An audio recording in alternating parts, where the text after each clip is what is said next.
to get more people to at least have the chance of accepting it. And a lot of this goes to my dear brothers and sisters there that were part of that United Kingdom Bible study group. And they got the sealed portion, and they studied the Bible. They're in Bible study, and they studied the sealed portion. It changed their hearts. Something spoke to them, something that led them to this. So my hat's off to you few of that Bible study group who saw through your Bible study and realized a Bible study is a group of people who don't know what they're talking about, but think that they do. They feel this spirit, this camaraderie, as they go and they try to study the Bible. But now, as you go through the Bible with me, as I start to teach that Bible, well, you see that you wonder, how in the world did I miss that? There's people, those of you who've read that Book of Mormon just tons of time, you say you studied it and you loved it, yet when I point things out to you, you go, how did I miss that? It's right there. That's why it can easily be said about you that you were blind. You were blind and deaf, being controlled by Lucifer. So let's talk a little bit about this transfiguration so you understand what happened. Okay? This transfiguration, now I'm going to speak in religious terms to practice. What I've been doing over the last 2 weeks, really, is I've been reviewing countless notes. If I may put it in perspective, I've taken the Urim Thummim and been looking through the large plates of Nephi and all kinds of things to understand, okay, how do I do this right? How was it done in the past? And the fact is, it doesn't matter who tried to do it right in the past, it never worked out, ever. Ever, ever, ever. People just couldn't handle it, you see? This transfiguration, for want of a better term, is becoming one with God. It's that simple.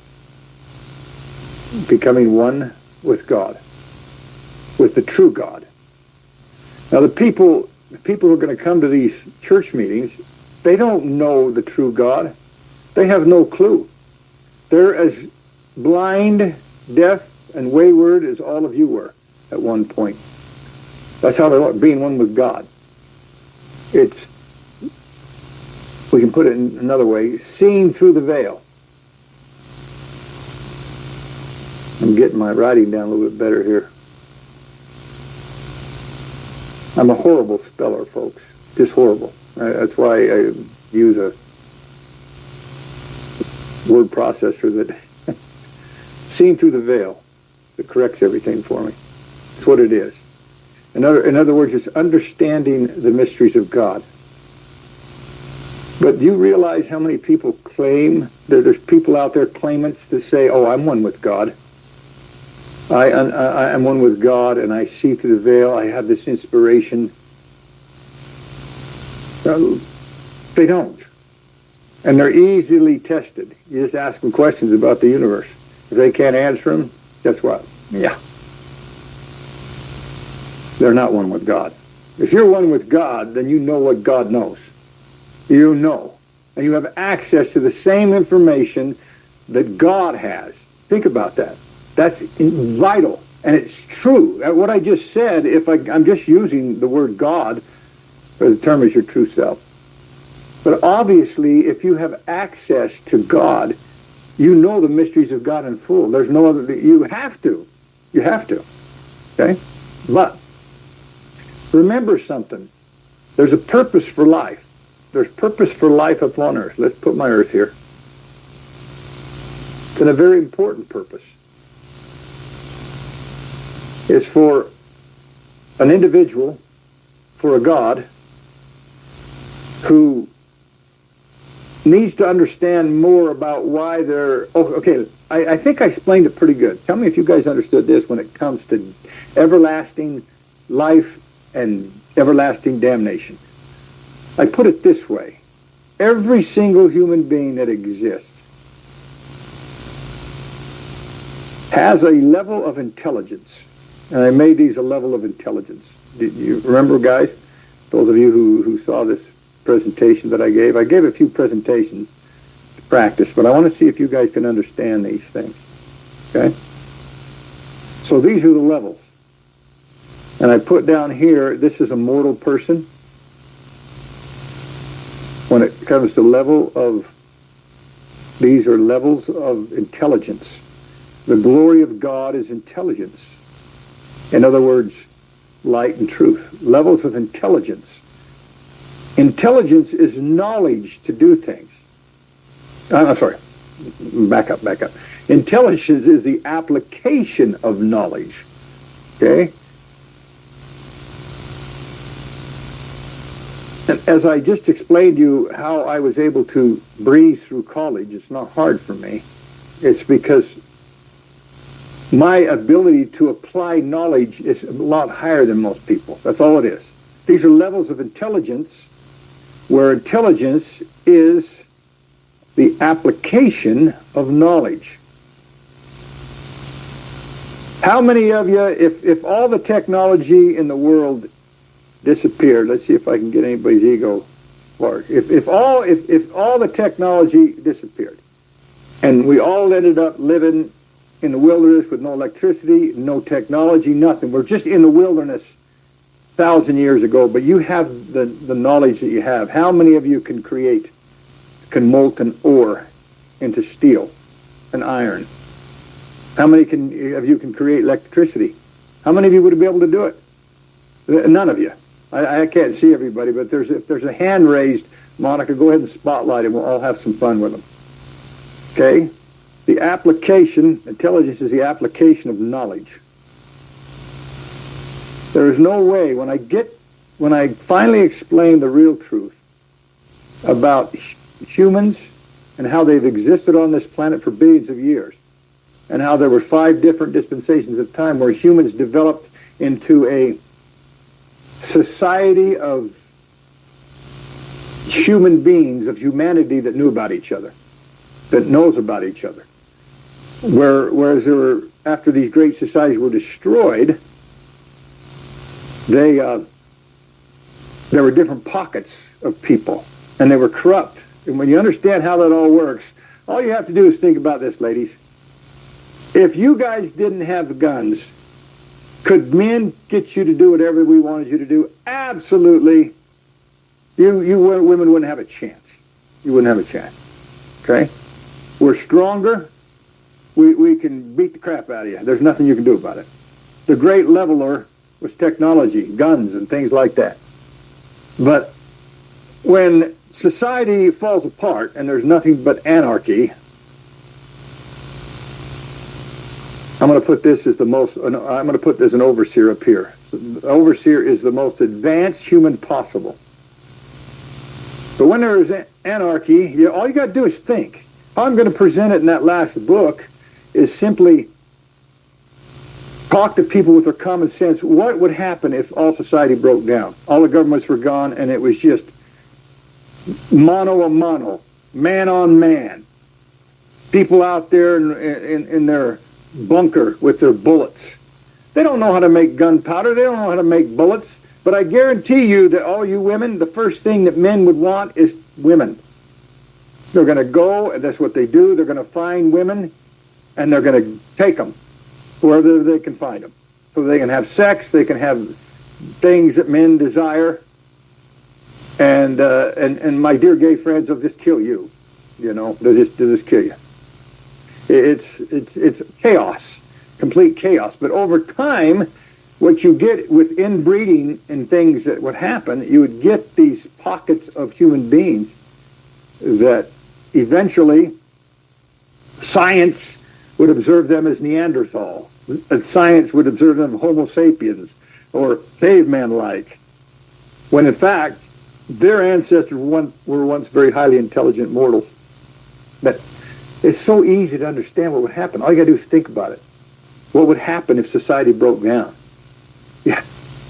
You see what I mean? The strongest survive. The strongest would survive. And eventually all you folks out there hoarding guns and bullets, you're going to run out of bullets. And when you got 10 guys with guns and you're trying to protect your little family with one gun or two guns or whatever, you're done.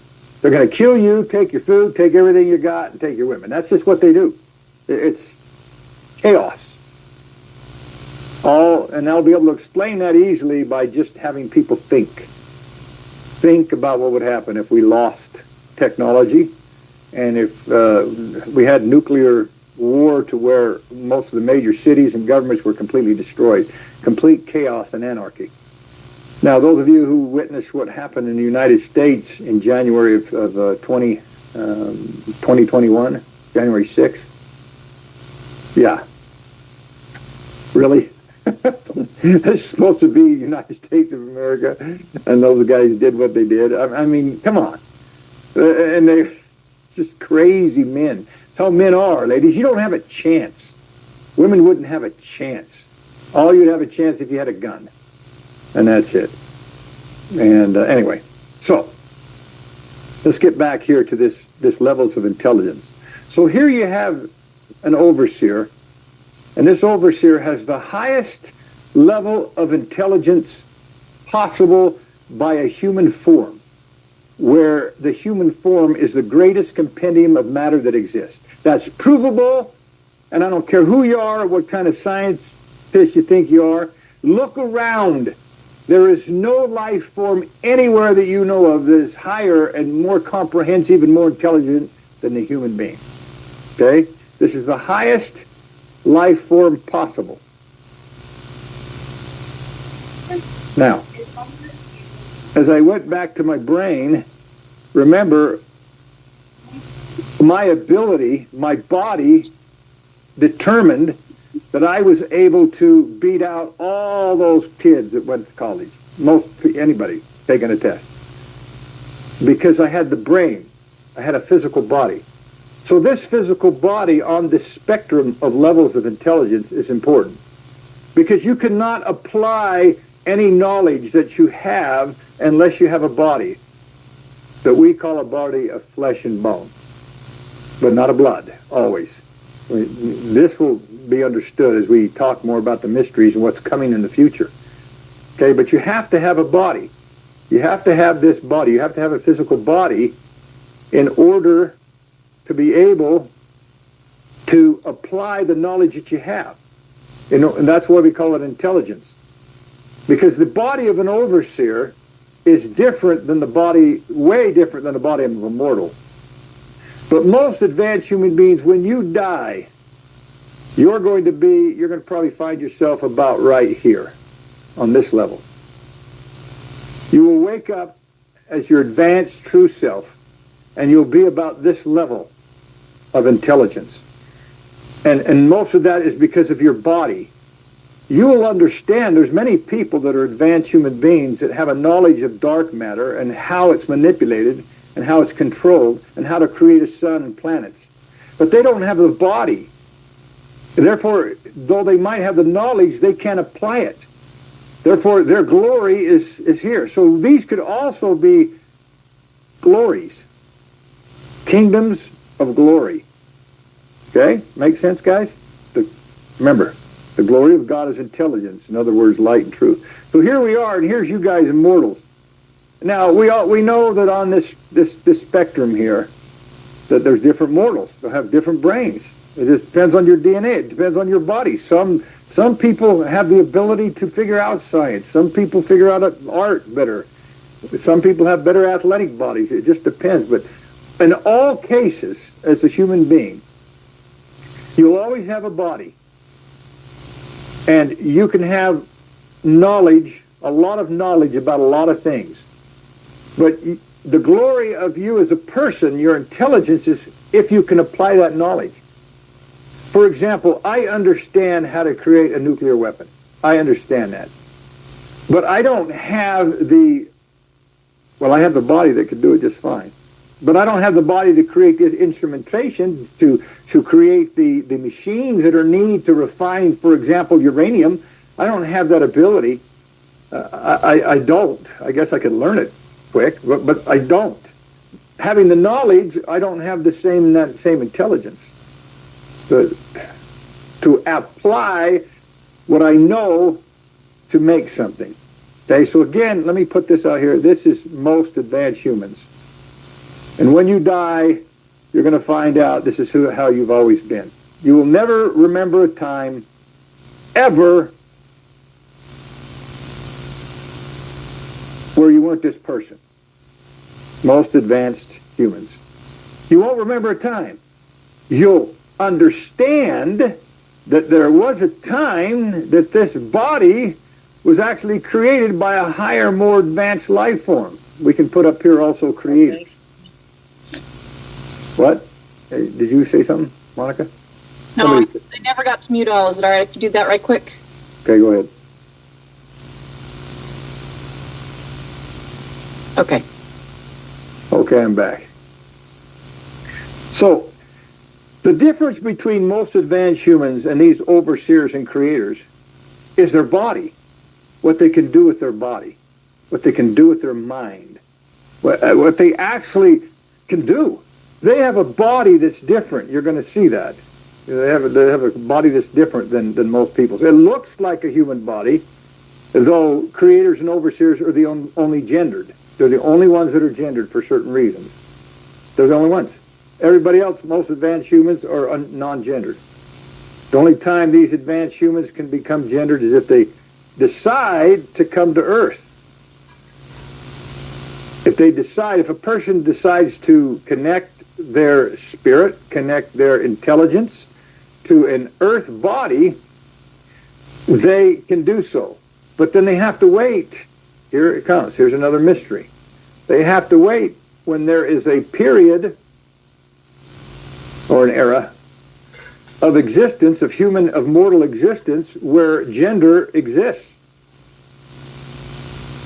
If we advanced into the future with just the technology that we have, we would learn, because of all the problems that gender is creating, we'd learn, don't make gendered kids. We can do that. We can do that by not creating kids through sex. You make ungendered human beings, and if they want to be gendered sometimes, they figure, yeah, I want to have a sexual experience, or I want to have a penis, or I want to have a vagina, whatever it is, you give them that choice.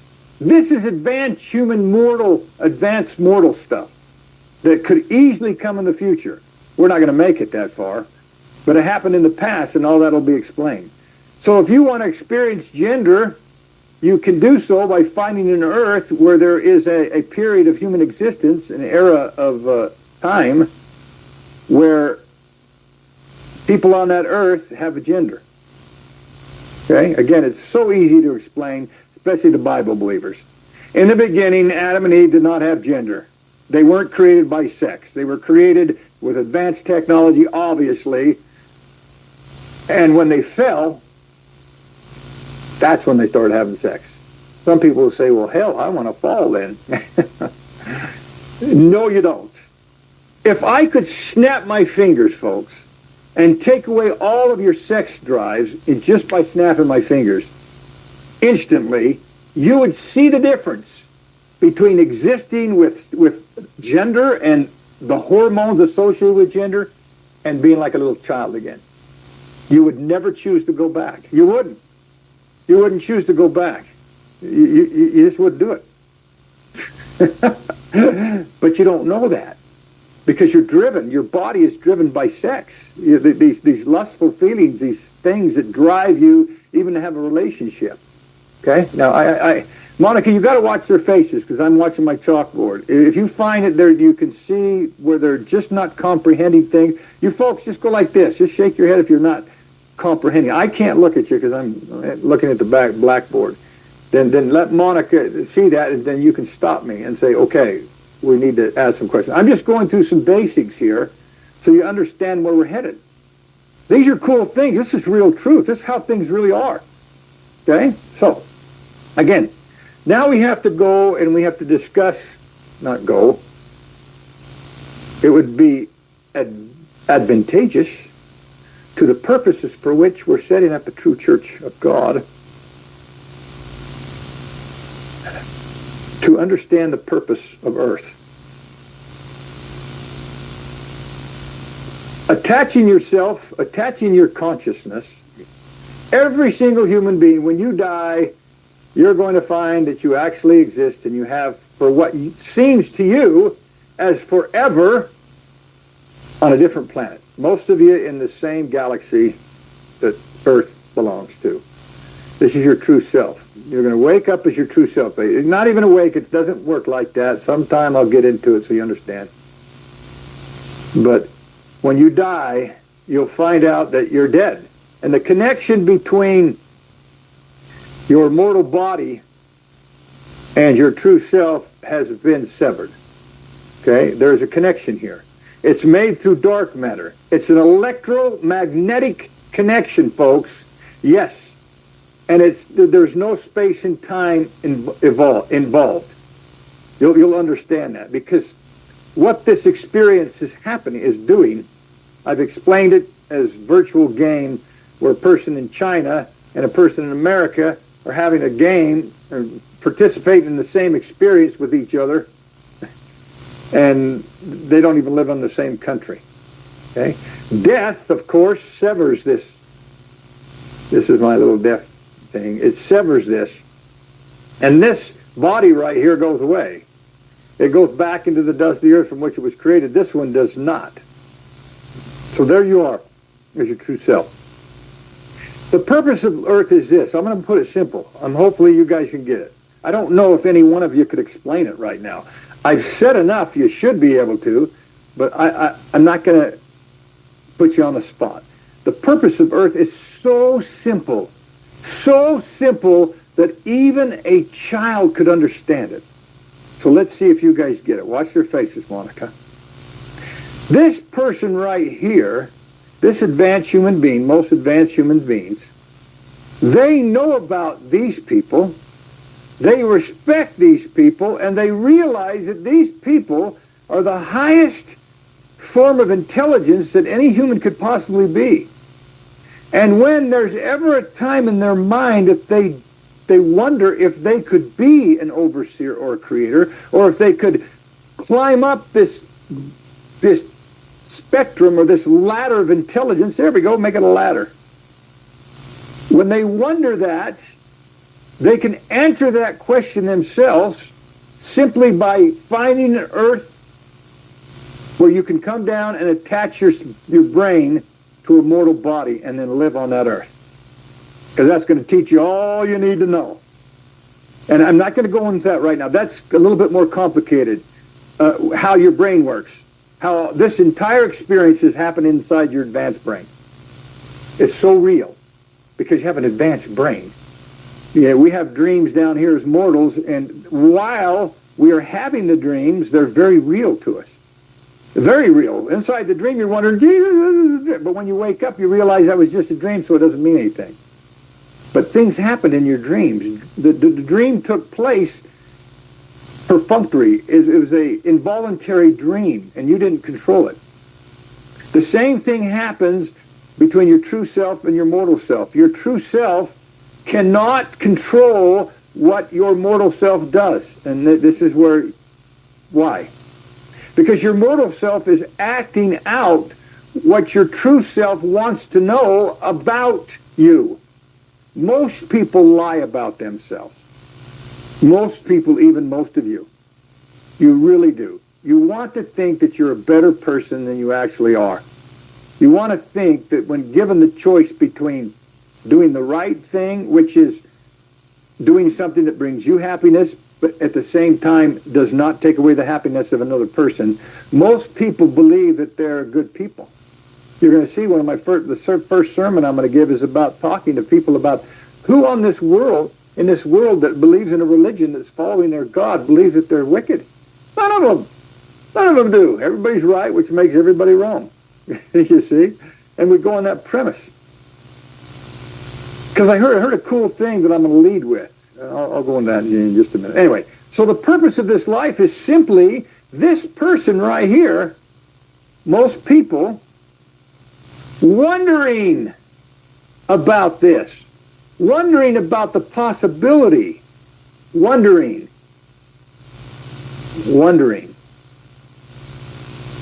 Thus, when they engage in earth life, they continue to wonder, they continue to question in their mind, and it becomes a lone and dreary world because they realize that nobody else on earth really understands them. Nobody really understands you. You think, you hope that your partner does, but do they really? Okay, let me give you an exercise to help you guys understand this. Okay? Here's your partner. It doesn't matter if you're gay. It doesn't matter, your partner. Male, female, non-male, it doesn't matter. Gender doesn't matter. You have a partner. Okay? This is your partner here. Doesn't matter anything about this. So you're in a partnership. How many of you can honestly say, you ready for this? How many of you can honestly say that you don't care if your partner knows every single thought that comes into your head at any time? None of you. None of you. You see? And so when you think about that, you think, oh my God, we lie to each other, even the closest to us. It's a lie. And a lie is not just expressing something that's not true. It's also not letting that person know. You see, can you imagine what would happen if all the people upon this earth, when they decided to get married to somebody or have that legal bond, then we have a law, we have a marriage law that says, now we have the technology, your brain is hooked to his or hers or whatever, to your partners, now that you're married, you know what each other's thinking all the time. How much happiness do you think would happen there, folks? No. You see what I mean? This is what the real truth can tell you. So,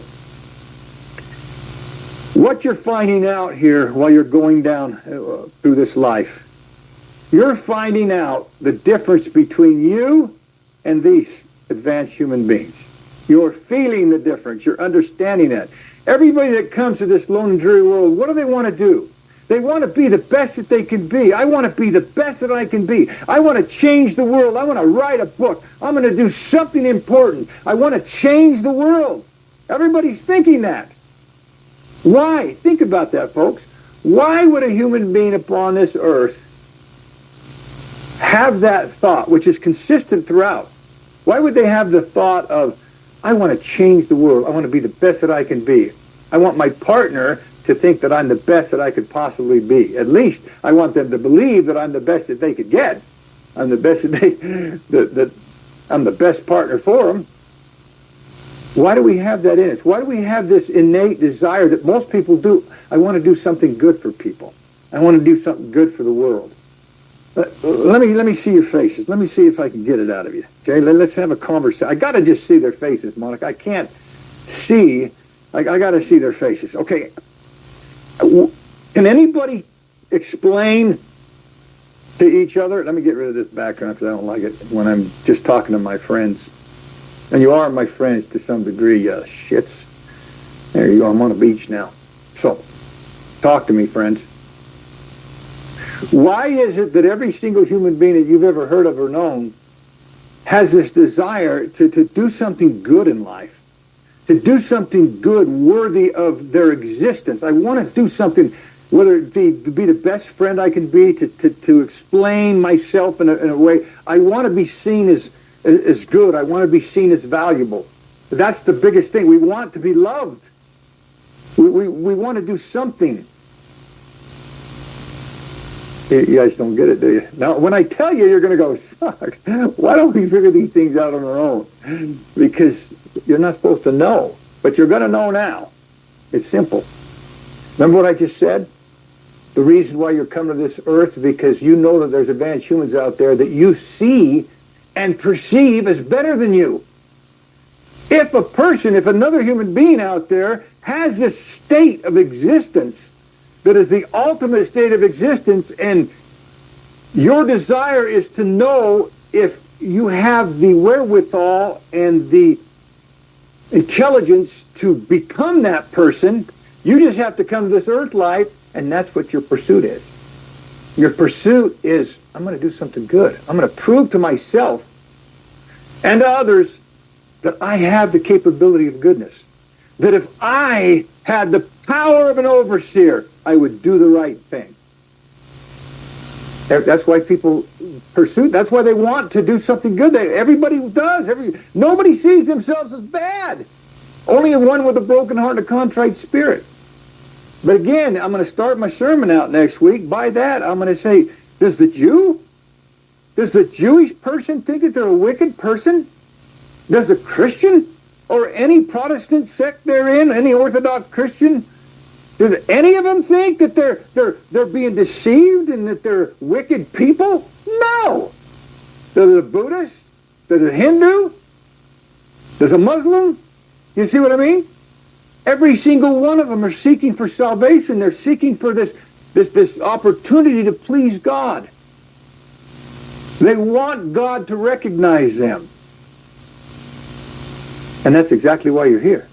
And that's the overall purpose, is everybody's down here to really see what is the best that they can be. But now everybody has an excuse. Look around at your friends here that are here today. It's too bad for those that don't come to these things. They're missing out on a lot of good stuff here. But I'm helping you guys to understand why we're doing this church thing, so it makes more sense to you. Okay? But look around at these people. Very eclectic group. But you have is the body that you have, is it a type of body that would allow you to be the best that you can be? Really? You see what I mean? No. So there's excuses going on. And everybody has an excuse.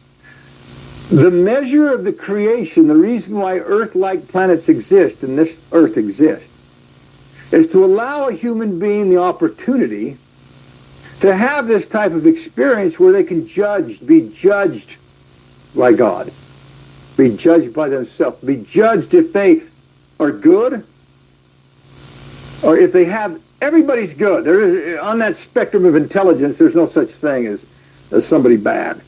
So no human being is. But you cannot be an overseer or a creator. You can't be trusted with that type of power. And you'll never have that type of body unless you've proven first to yourself and then to everybody else that when you had that type of power and you wouldn't misuse it. So, let me take one of my favorite characters of modern times. It just never ceases to amaze me. Over in the United States, folks, her name is Taylor Swift.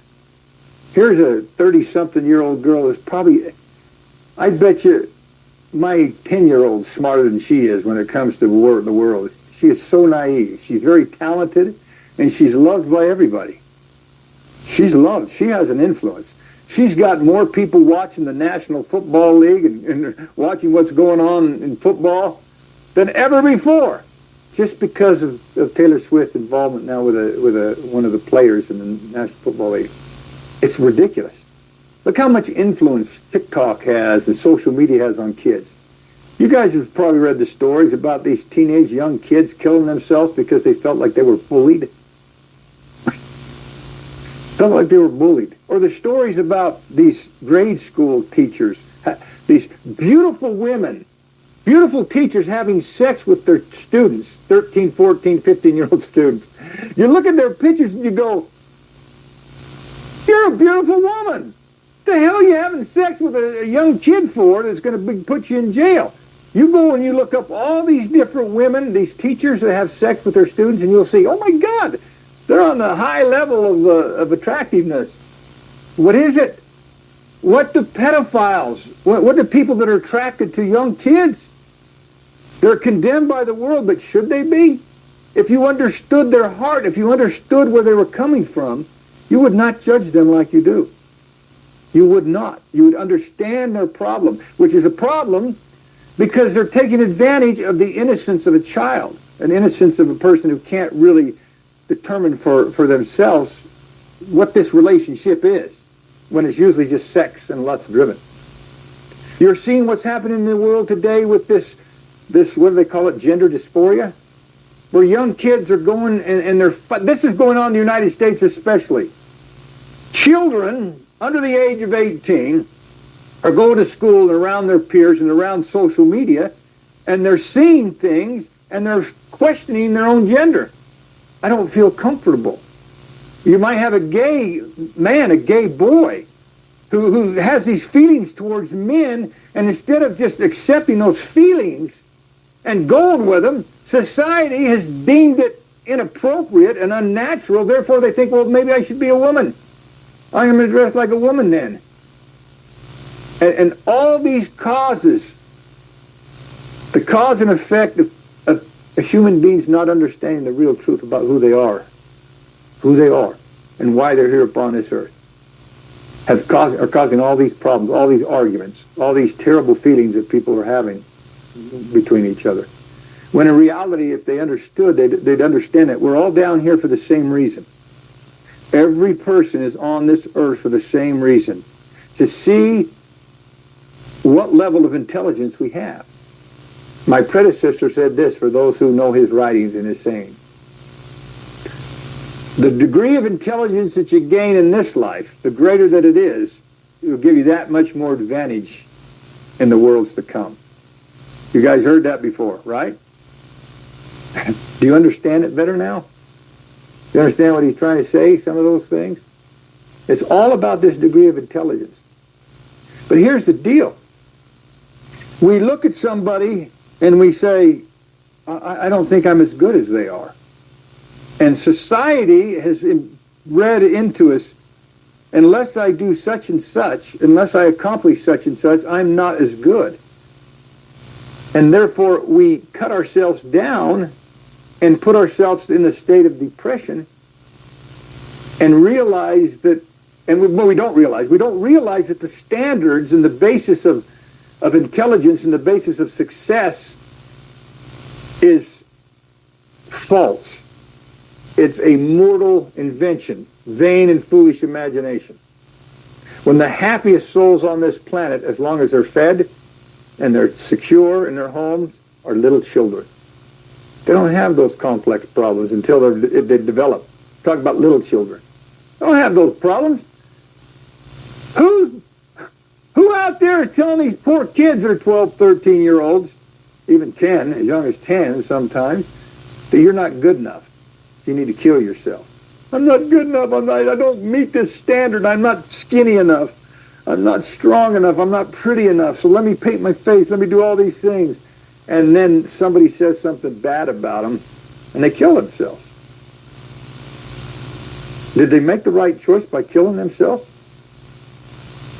When you understand the eternal nature and purpose for this earth, you'll see that they actually did. They found that they were not meeting the expectations of their spirit and soul to reach this level of intelligence, this level of glory. They felt that they couldn't do it. So their life is over because they've already proven to themselves. You see how everything, suicide, all the problems that we're having today in this world, how it all comes down to that one thing: who we are and why we exist. The real truth behind those things. So, let's go back to the church. And let's look what I explained to this church. I want you guys' input on this particular thing, on the church. Okay, let's go here. Make sure I'm sharing this right.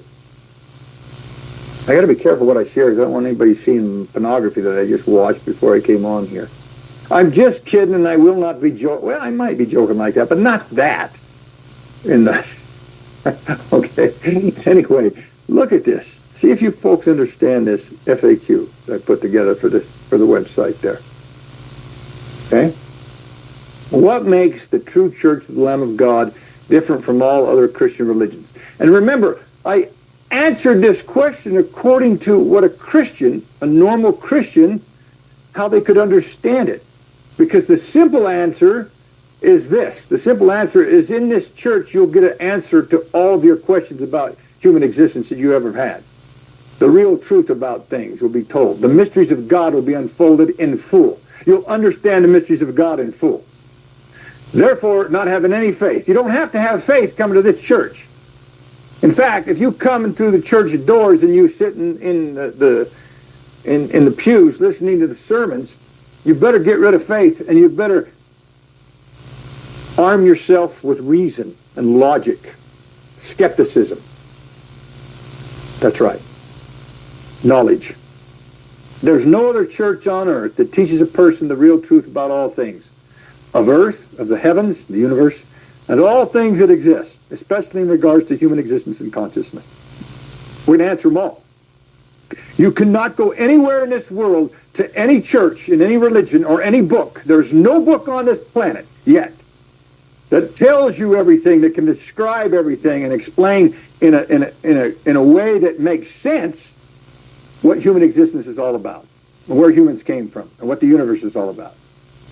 But you guys, over time, now you see, line upon line, you learn these things, and once you know these things, you can't unknow them. This is the only church that teaches the mysteries of God in full. Nothing this church teaches is expected to be accepted on faith. Nothing that will be driven into the people who come to church. Nothing that is taught in this church you should accept on faith. You should always use your reason and logic. And if it does not make sense, then you can just not believe it. But guess what? The only people that should be coming to this church are those who question their own beliefs, who are looking for truth, looking for the further light and knowledge that Father promised us. Huh? You guys following that? Those who know where that came from? Yeah, that's what you're looking for. And only a true messenger, only one who's one with God. Only God can give you those answers. Think about it. Only God can give you those answers, folks, and that's what you're going to be taught. And then I'm going to take them to their scriptures. I'm going to take them to the Bible.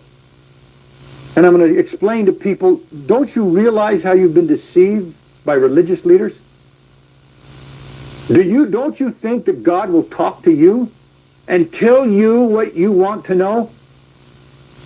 What father, what man whose son asks a fish of him will give him a stone? You see where this stuff's going? You see? Don't you think that you have the ability to talk to God, and that's the proper way for you to understand your relationship with God? Is to not have a prophet, seer, revelator standing between you and God? Is there in the... Okay, let me watch your faces. Is there in the scriptures, the Christian scriptures, an example that we can give where it is a mandate by God that you only approach Him, God, and have a relationship with God and no one else? Wow. I've taught this before, but you guys, when I tell you, you're going to go, oh my God, then you're going to just be glad that you belong to this church. Okay? God wanted to talk to the Hebrews. The people wanted to know God's will. So God told the Hebrews, wash yourselves, get yourselves clean, coming up to the mountain, and I'm going to come down and talk to all of y'all. You guys know the story now? And the Jews said, the Hebrews, ancient Hebrews said, what? God wants to talk to us? So they saw the thundering lightning, they got scared and said, Moses, you go talk to God. We're too afraid. We don't want to talk to God. So go talk to God for us. And Moses was like, what the... I'm not the one who told you to come up and talk to him. God told you. Oh no. So God gets pissed and he wants to destroy those people. It's right there. God repents. I'm going to destroy all my people of Abraham, children of Abraham. I'm going to destroy them all now because they're wicked. I told them I was going to come down and talk to them. And they don't want to talk to me. They say, you, Moses. Now, does any of you Bible scholars know what Moses' response to God was when God told Moses, I'm going to kill them all. I repent of these so-called my house of Israel, my children. I'm going to kill them all. Man, do you guys read these scriptures? Obviously, you Bible believers, you go to these Bible meetings, how do you miss this stuff? But here's the good stuff. You come to this church, and we start studying the Bible and studying these things, you'll see the truth and you'll never miss it again. Moses says God, he argues with God and says, God, if you kill all of your chosen people, then the Egyptians and all the surrounding people who know that you helped them and saved them from slavery and led them out of Egypt, then you're going to just show them that they're not your chosen people, and they're not going to believe you, pretty much. They're going to, and God repents. That's what it says. God repents for wanting to kill all the children of Abraham. Jesus, it's right there in the stories. I mean, the Greek authors that are putting this stuff together are just chuckling. Let's keep it in the realm of religion. Okay? So what happens? Moses is up there talking to God, and God says, all right, then, I'm just going to give these guys commandments. I'm not going to give them the mysteries of God because they look beyond the mark. I'm not going to give them. They don't want it. In fact, what do I hear? Oh, you've been up here these many days, Moses, and those people are down there building a golden calf. They're down there making a god out of things, creating an ark, creating a temple, creating a church, creating buildings. That's what they want. Yeah. So God basically says, excuse my language, I'm being God now, fuck those people. Moses, you ain't getting the higher law. Here's the lower law. Go give it to these evil people.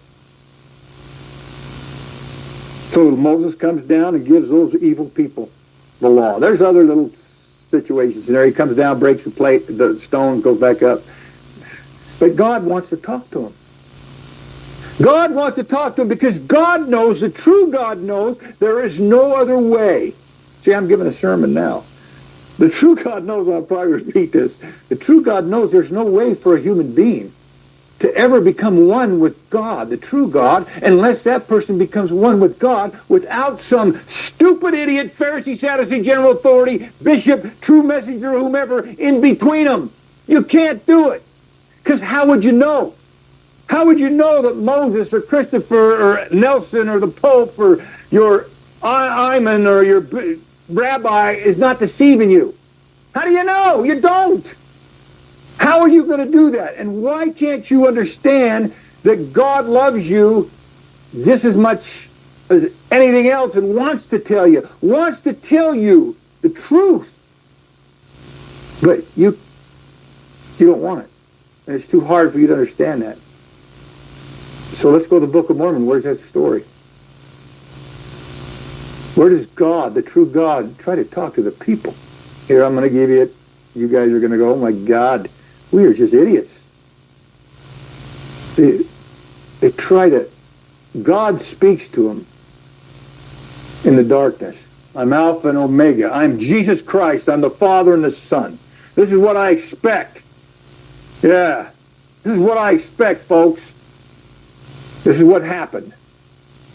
And then the darkness dispersed. And everybody starts to hear this still small voice. And they hear this voice as if it was coming from heaven, and it's just a still small voice, but they don't understand it. Then they hear it again, and they still don't understand it. So the true God's going, Jesus Christ. Here's what true God's doing. Jesus Christ. Oh, let's send him Jesus Christ. This is my beloved Son. You need somebody to see. You need somebody. You want somebody between me and you? Guess what? I'm not going to allow that. I'm going to come down in the flesh so you need to see, and I'm going to tell you what you need to know. That's how they set up that story. Then, I put this in the last lesson of the Book of Mormon. In the Book of Mormon narrative, they called Joseph Smith the Moses of the latter days. Did Moses lead the children of Israel in the land of promise? Absolutely not. He left none of them. In fact, they wandered around 40 years until all those people were dead.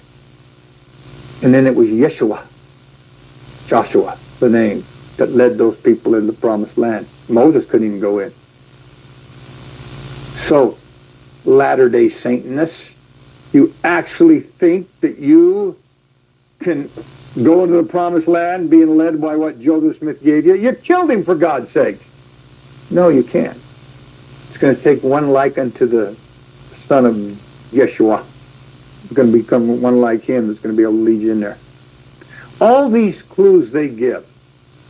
But the thing that I'm going to reiterate to these people that's going to help you guys understand why there needs to be a church is that you'll never take away, God damn it, we might as well just make this that sermon. I don't have to do it next week. You'll never take away a human being's propensity to believe in God and feel God's Spirit. You cannot take that away. Atheists have tried, science has tried, philosophers have tried, people that don't believe in religion have tried. You can't. You cannot take it away from them. There's not one of you whom I could have approached.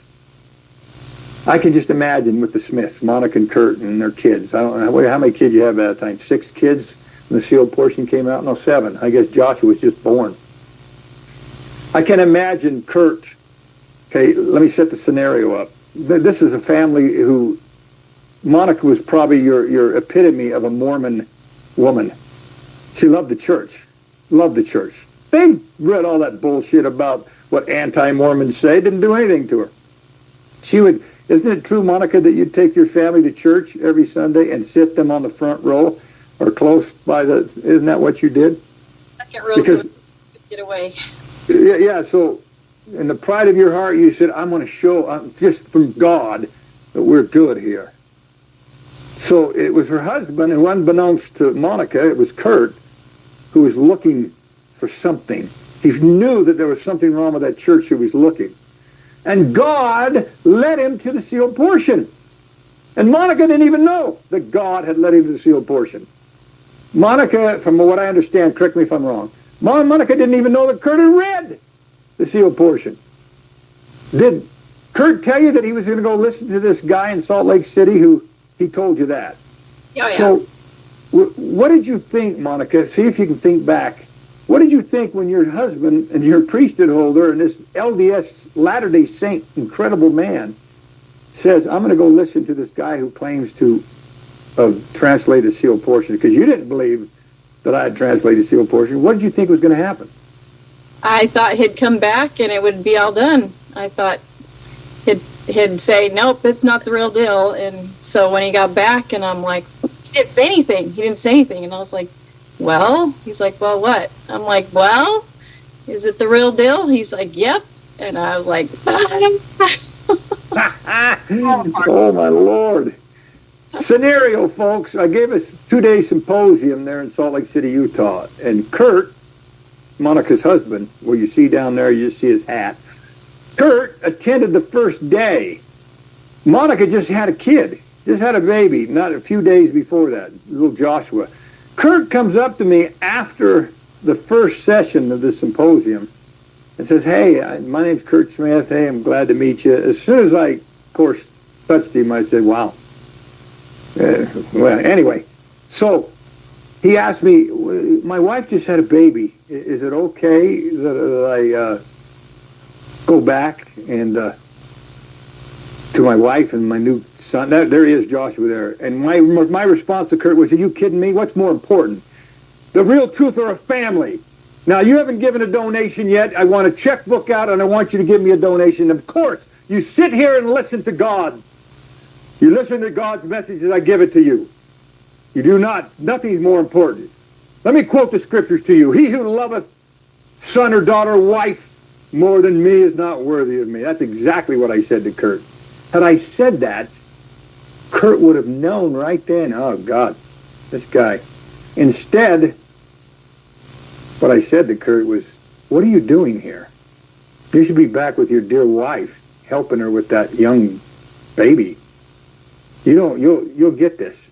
As soon as I knew his true self, a little bit about his true self, you'll get this. I can't remember exactly all the words, but it was something to that effect. And I think that's what gave Kurt that feeling of, oh, my God, we're onto something here. Whatever it was. There is no way that I could have said, Kurt, I'm going to follow you home and I'll talk to your wife.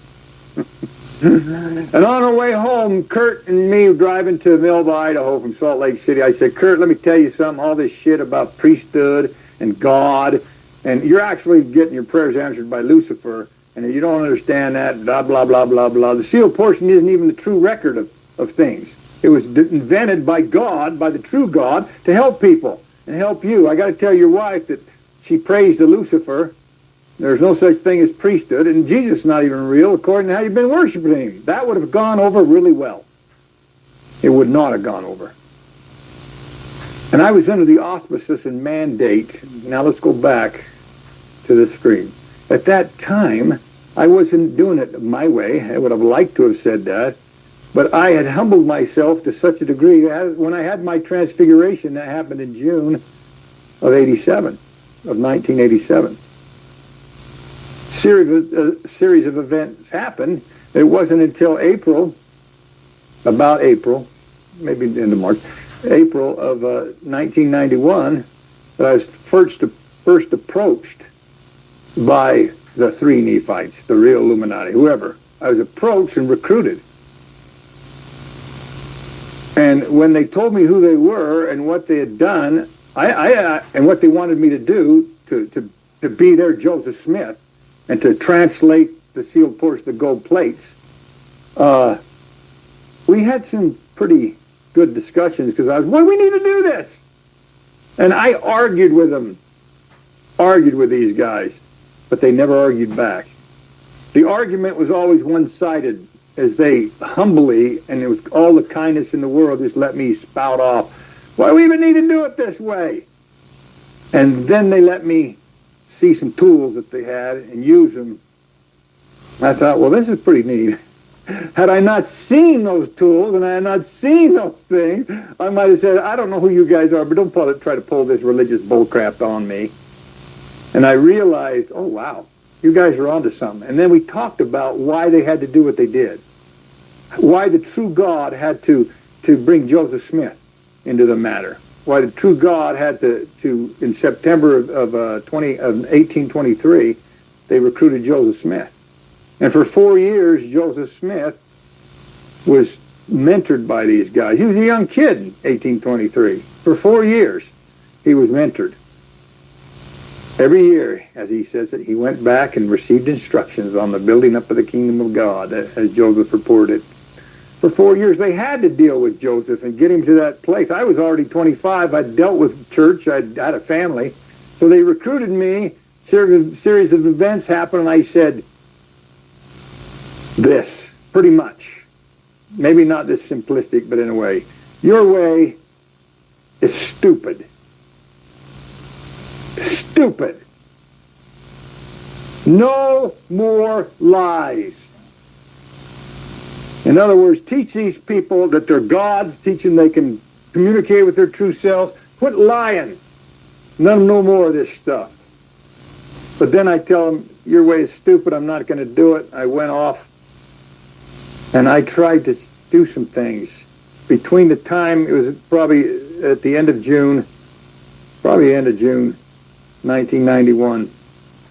From that time all the way to November of 2003, I did all kinds of crazy things trying to get people to see the truth with no more lies, no more religion. Well, then I realized there were experiences that I had, like in the polygamy thing. Those women wouldn't have listened to me unless I acted like a polygamist. I got them out of polygamy by acting like a polygamist and having them fall in love with me and trust in me, and then I was able to take them out of polygamy. That's how it all happened. Then they turned on me because they were in love with me, and I said, I don't believe in polygamy. Anyway, it took all this time for me to realize that, Christopher, you don't know what you're talking about. Yeah. When they recruited me again, they re-recruited me. My first question to them was, why haven't you guys done your sealed portion thing? Why haven't you done that? Because I was waiting the whole time. Those of you who know my experience with this Christine Marie liar, you'll understand that's what I told her. I wondered, but they hadn't got a hold of me. And I asked them why. Why didn't you, what's going on with that? And that's where they revealed, you're the man. You're the only one that will be able to do this. I was humbled. I didn't think that I was the only one that could do that. But anyway, I was. So they re-recruited me, and now I did it their way. Their way. I humbled myself and said, my way obviously doesn't work. So I started doing their way. When I started doing their way, all sorts of people were affected by their work. Where I went all this time and didn't didn't change the heart or mind of no one. Not one person during it. Not a one. I don't care how great I was in bed, which I wasn't, and how these women fell in love with me or whatever their cause was. I could not do it. I messed up. Because these women went their own way. One of them even actually, one of these polygamous women went back and joined the church.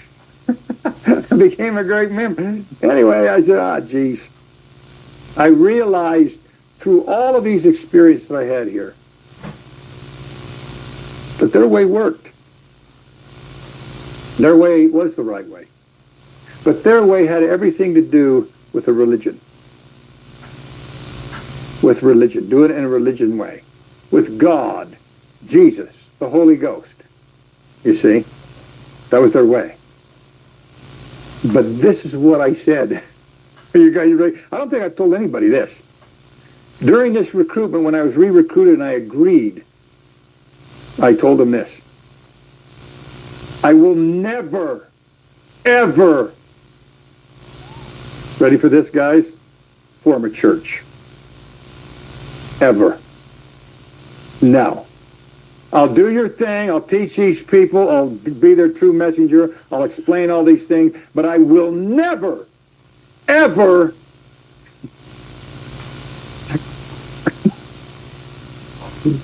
form a church.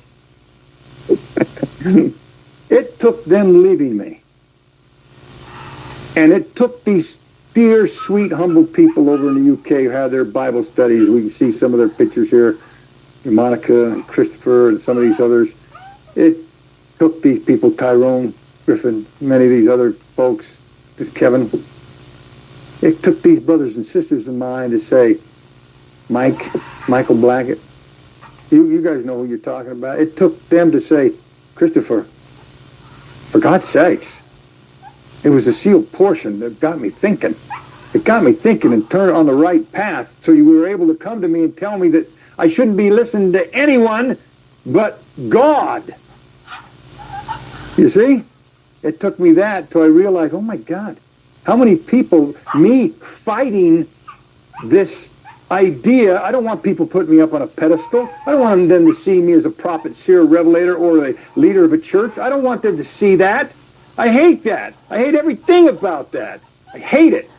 I mean, Sherry and John Rowe, I don't know where they are, doesn't matter. They would be with me during the intermissions of these public symposiums. Was I a happy person, Sherry and Johnny? Absolutely not. I hated having those public symposiums. Everybody wanted to meet me. Everybody wanted to shake my hand. I absolutely hated them. I'd go into the intermission and just go, oh my God, I couldn't do it. Sherry would have to just, come on, it's okay. She heard it time and time again. She heard me hate my job. I can't believe I have to do this shit. I can't believe I got to do this. So many times, so much frustration, so much lack of patience. All the while telling these guys who recruited me, I will never allow you to use me to organize church. I will not. I ain't going to do that. Oh, you won't. It's kind of like that thing in Lucifer and Adam and Eve in the Garden of Eden. I'll never partake of that fruit of that tree. Oh, you won't, will you? We'll see. Let me just bring some people along who you love. Some people who this Eve character like. Because once Eve partake, or once you guys did, or once these gentle souls partook, I said, oh my God, I got to do this. Jesus. Is there no other way? There's no other way. So, that's why we're organizing that church. To give people out there the chance. They don't need to listen to a messenger come on. Just like Mike Carota, he knows. I remember me getting on his case and yelling at him, screaming at him, don't tell me